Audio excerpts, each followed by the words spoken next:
Hello, all, and welcome to a new episode of And Us Voices, where we gather some film friends to help us put the us in movies and us. My name is Jennifer Hahn. And I'm Sarah Callan.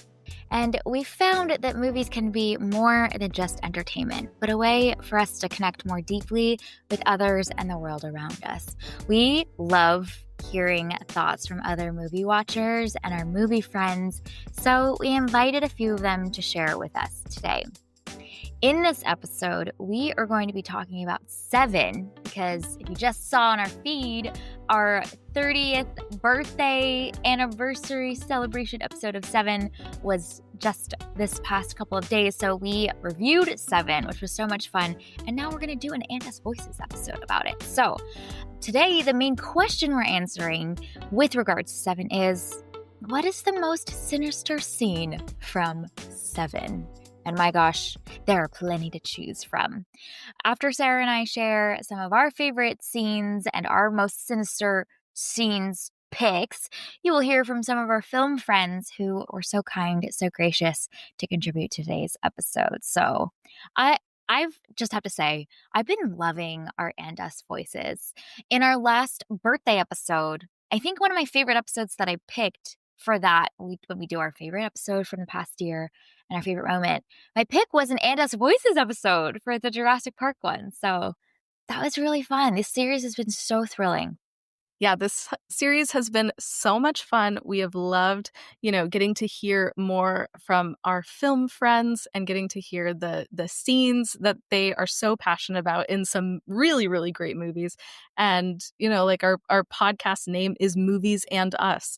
And so it's really great to be able to actually create that sense of and us and welcoming people into the conversation and get to have so many voices just in one episode. It's been so cool.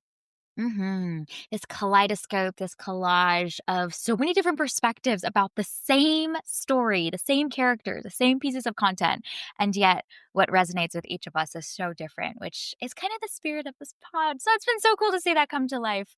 Today we're talking about Se7en. And I love that this question is so broad and wide, because what is sinister to each of us is going to look real different. So let's dive in, shall we? So yeah, Sarah and I are going to share our picks, and then we're going to cut in some of our film friends. So, but first, Sarah, what is your choice for most sinister Oh my gosh. That's a lot of S's.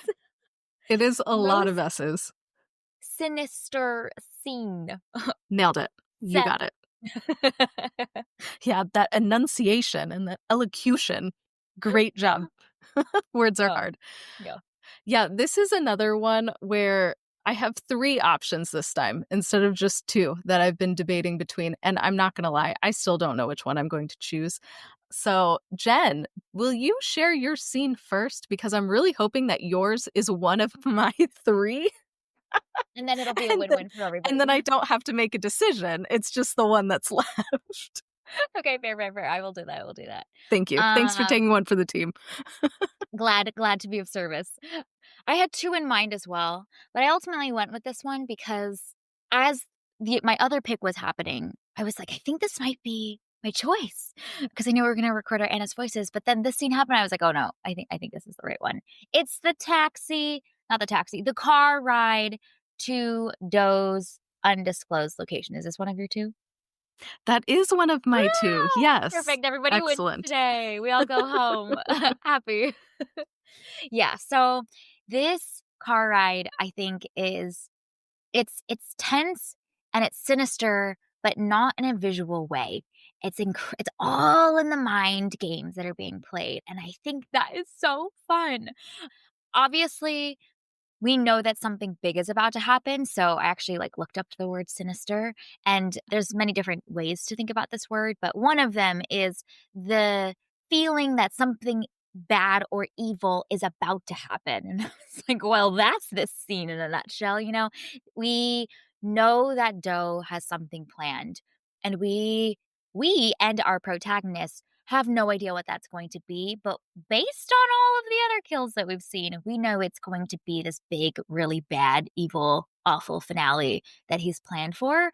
And so just the amount of trust is maybe the wrong word, but evidence that we've seen from our foe and what he's capable of creates this like looming tension of like, what does Doe have for his finale? So that's one aspect of it.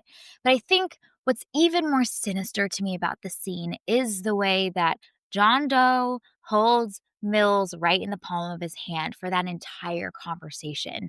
So watching Doe play mind games with Mills, spin him in circles, and work him into this frenzy, I think is really terrifying because it showcases that Doe is winning, and he has been winning, and you can argue that he does win in the end of this film.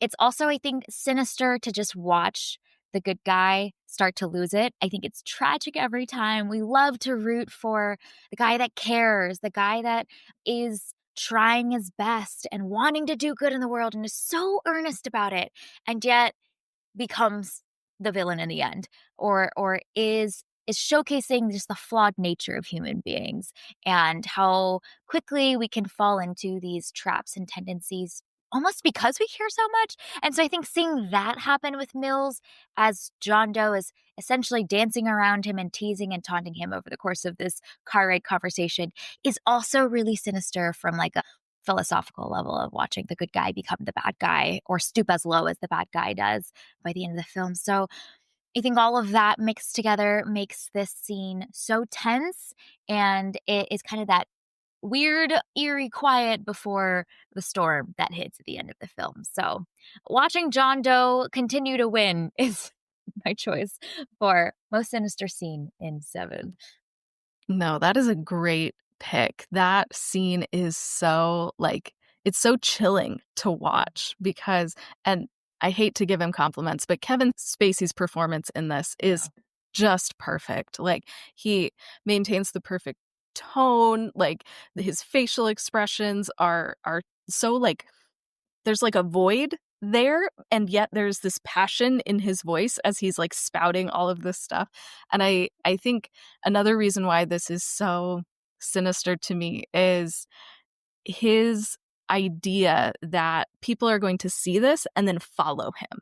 And he Oh, keeps yeah. talking about, like, I'm setting the example. What I've done is going to be puzzled over and studied and followed. Like, he thinks that he is starting something that other people are going to join into and, like, carry his legacy forward, which is so chilling to think about. Like, he has Yeah. done so much, like, evil, and it's so, like, gruesome and grotesque.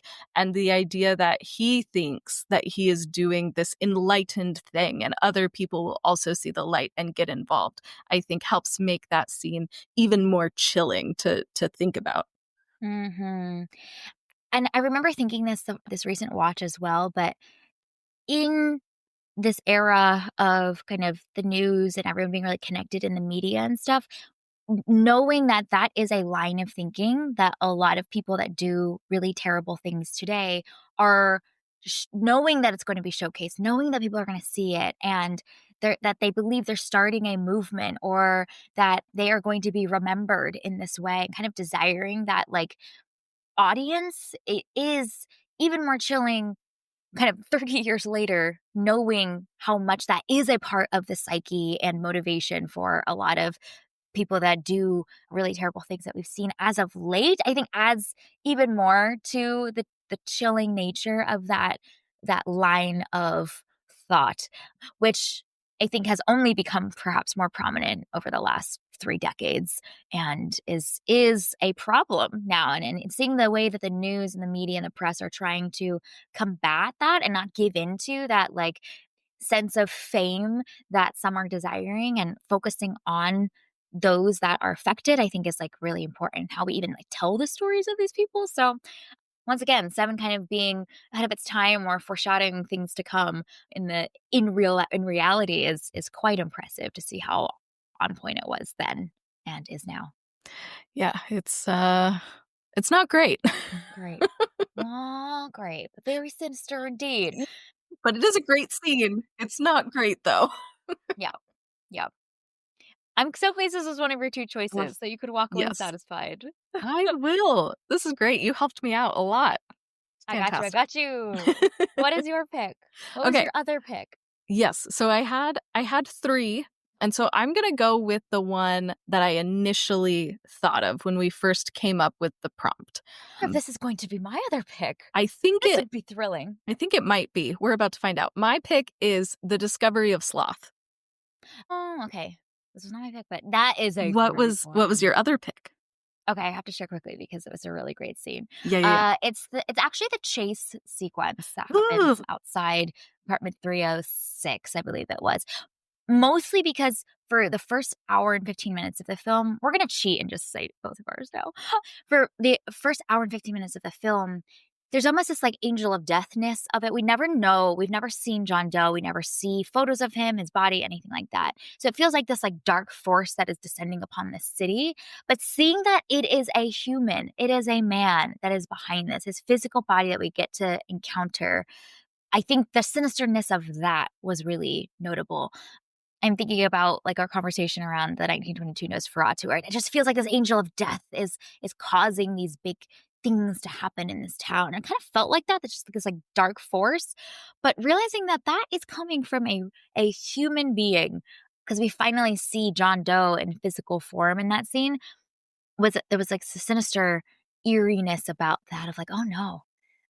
A man is capable of all of this. My gosh." So that was my other pick is the chase sequence between nice. Mills and John Doe. No, it's so good. My alternate pick was, Oh! right after that of searching his apartment, which is Yep, very ominous and creepy, and, the score is doing a lot of yep. work in that scene. But what I love that we're breaking all of our rules. I know we We have are, collectively but, brought, like, like, we brought 5 things. 5. I am the main culprit. We can blame me for this because I started breaking the rules and then just kind of, like, drug you along with me, so I'm so Love sorry. it. It's also the joy of it being your show, and you can kind of break your own rules. There we go. But the reason why I'm going with The Discovery of Mhm. Sloth is because of the detail that this had been going on for a year. And so, like, Mm. Oh, it yeah. it's it's creepy and it's gruesome and it's awful and all of that, but then that idea that John Doe has paid for this apartment, he's been a perfect tenant, quote unquote, all of those Yeah.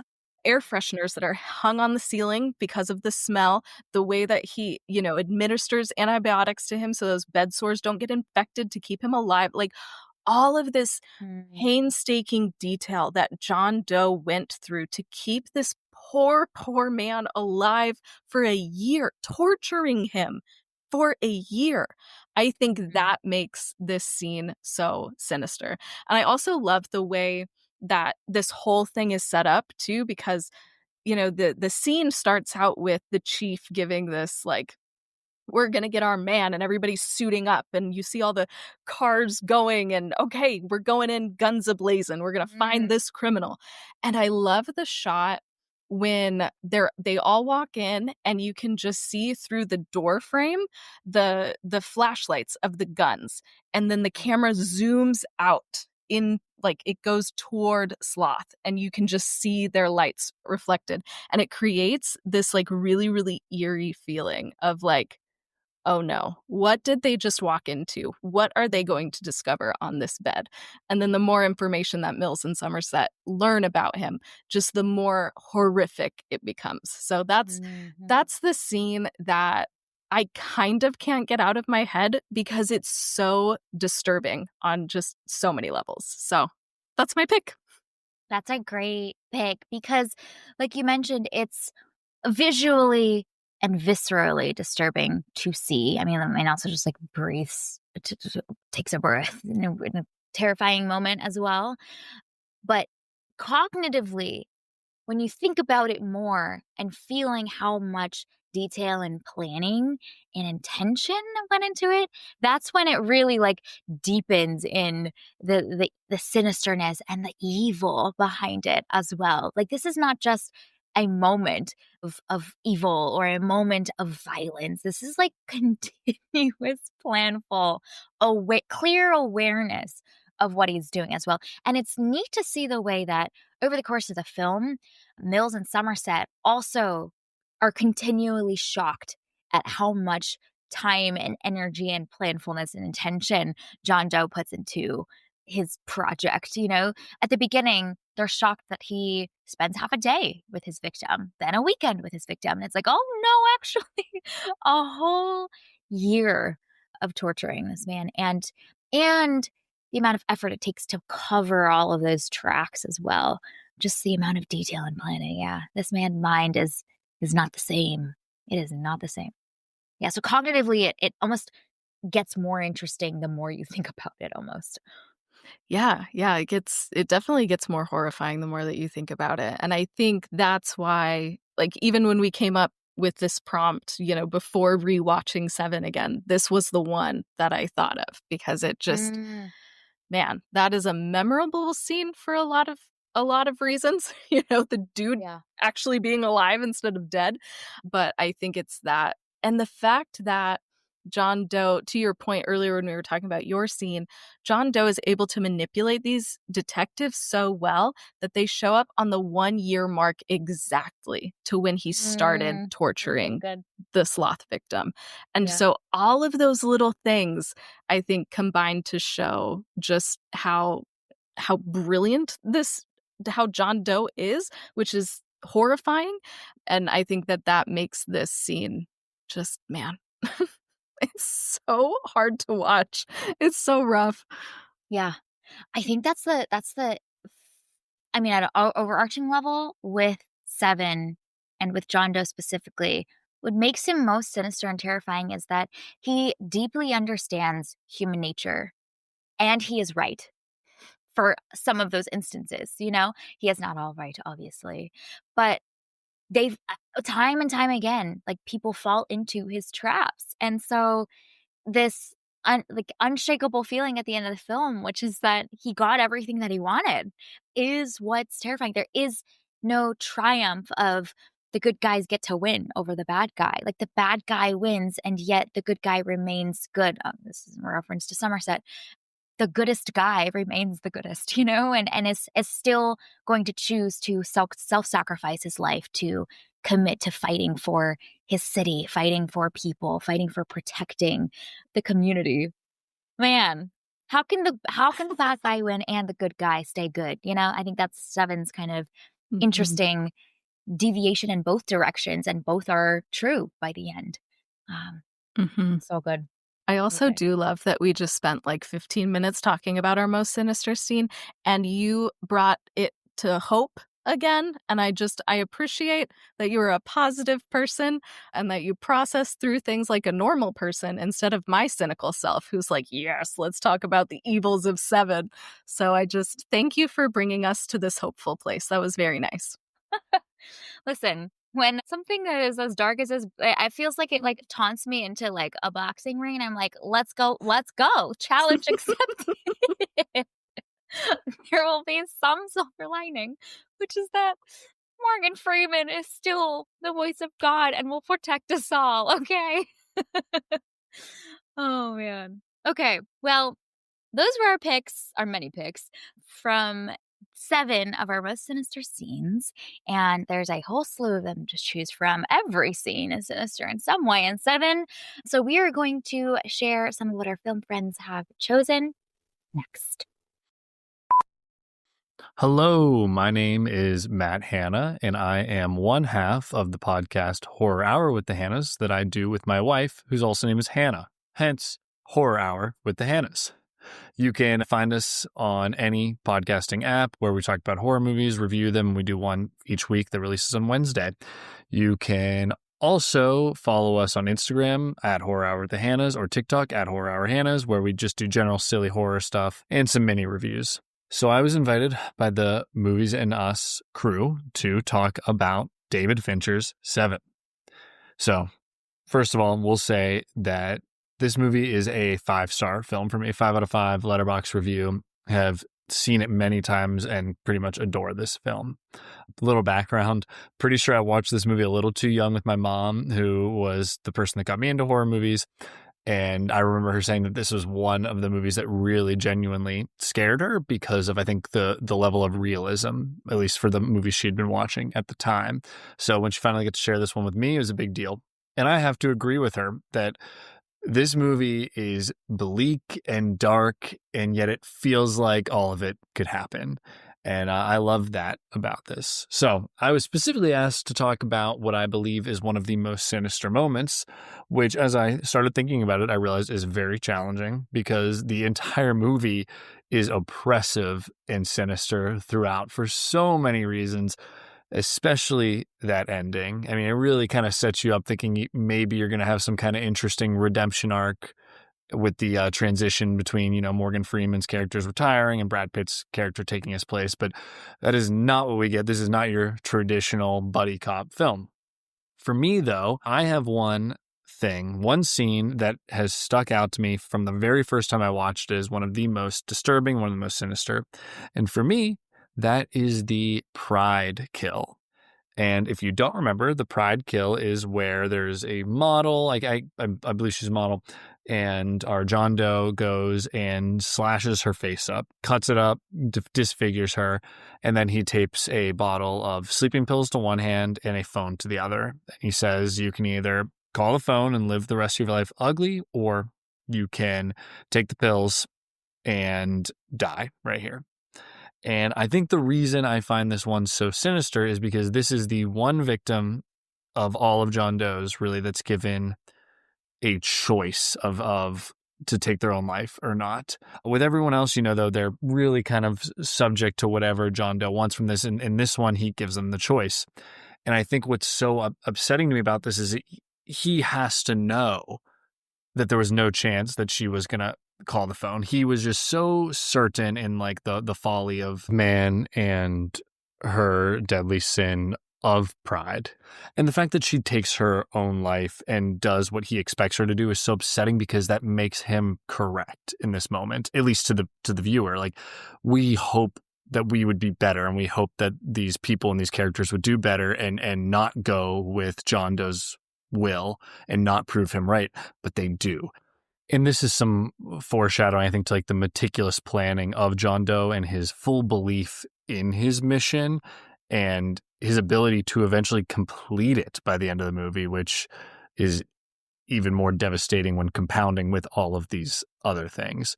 So just everything about this movie and the way that it builds to its finale and the way it really breaks down humanity throughout and kind of puts the mirror up to us just really makes this movie great. And it's just so heartbreaking that the victim in the situation did feel that they could not go on living disfigured and did like succumb to the sin of pride, if you want to put it that way. And it's just very, very sad, and it disturbs me. And what I find even more interesting is I almost felt that this scene alone, along with other parts of this movie, it really inspired what would become the Saw franchise, especially the first film, and kind of the whole idea of the live or die, make your choice while critiquing someone's lifestyle.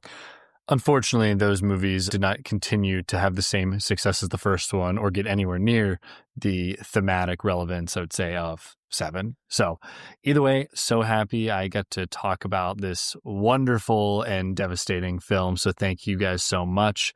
And if anyone wants to follow, again, we're Horror Hour with the Hannas. Find us anywhere you can listen to podcasts. Follow us on the socials. Thank you very much. Hey, everybody, this is Philip from the Substance Podcast. You may remember me from such classic Movies and Us episodes like when we had Barbie, Killers of the Flower Moon, Winnie the Pooh, Blood and Honey Part 2, the classics. Like I said, from the Substance, you can search us on any of your podcast apps at The Substance or The Substance Pod on the socials. We like having conversations. We kind of base ourselves around the transcendentals, that is goodness, truth, and beauty, but we cover movies often on our substantive cinema episodes. A lot of times we like to have critics, people in the movie industry. We've had on directors, actors, things like that. It's a really great time. So if you like movies and you like thinking deeply a little bit, you can visit us over at The Substance. Jen and Sarah asked me I can't believe Se7en turned 30. Definitely remember it coming out. I wasn't old enough, obviously, to see it when it first came out, but I remember it coming out. And then it was a big hit on VHS and DVD. And it was one that I was kind of obsessed with for a long, long time. Haven't seen it in a few years. And I missed it. I was so annoyed. I missed it last year. Hopefully any listeners who like the movie got to see it. I believe it was last year or early this year when it had its theatrical re-release. That was pretty cool. So they asked me to talk about the most sinister scene in the movie. I could interpret that any way I want. As I want to do, I was thinking about maybe cheating a little bit and going, well, I have a couple, but my honorable mention, I will say, I don't know if this counts, will be just the opening credit sequence. Like, if you're talking about something that is sinister, that just sets an uneasy tone for what's to come, the opening credit sequence of this movie is gnarly. Like, that's something just to be studied, like, as an art piece itself. You can tell that Fincher, like, his background in music videos and, like, stylized visuals, like, the opening of Se7en really sets that dark tone amazingly. But if I have to pick one, I'd love to know what everybody else picked. So we're not hopefully talking about the exact same things. But if I had to pick just one, and you could pick many, but I guess I will go with the scene towards the end where John Doe walks into the police station and gives himself up. Just the camera following his lower half getting out of the cab, walking into the police station, and his kind of mild-mannered, like, detectives trying to get their attention. And then when he screams it, turns around and he's covered in blood with his fingerprints all sawn off, like he's got bandages on all of his fingertips, covered in blood and just like dead, lifeless, evil eyes. It's just, it's so unsettling, especially after all they've done, like that crazy chase scene, all that. He just walks in, gives himself up, and just the way particularly he looks at Mills and speaks to Mills, especially, I mean, with what will eventually happen in the following scenes, it is just so unsettling, I feel like is the best word. Definitely, sinister is the word. It's just, it is immensely sinister. The way he looks and the way he speaks. I mean, Kevin Spacey, who knows, potentially drawing off his own real life demons, perhaps. Wouldn't necessarily want to speculate on that, but he embodies that soulless, kind of just demented, evil sociopath so well in this movie. So it was a joy to revisit. Thank you, Jen and Sarah, for having me go back and look at this. It was a lot of fun. Yeah, I could see myself kind of getting sucked back into watching this a lot and getting obsessed with it again. It's just every scene is constructed so well. It accomplishes many things. The performances are all wonderful. And really, like, the production design of this movie was on another level. So check out Se7en if you haven't yet. Hopefully you have for their previous episode. And hope you guys had a great time. Thanks. All right. Well, it was so awesome hearing everyone's picks and choices for their most sinister scenes. Really exciting to see how all of our choices have formed this kaleidoscope of picks from an incredible film. Like, it was just really fun, honestly, to get to revisit this film again and go back and watch and soak in this very cynical, very dark world for 2 hours.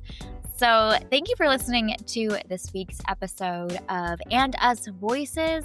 A big thank you to Matt from Horror Hour with the Hannas podcast, Philip from The Substance Pod for contributing to this episode. Be sure to check out the show notes of this episode, see how you can connect with each of them.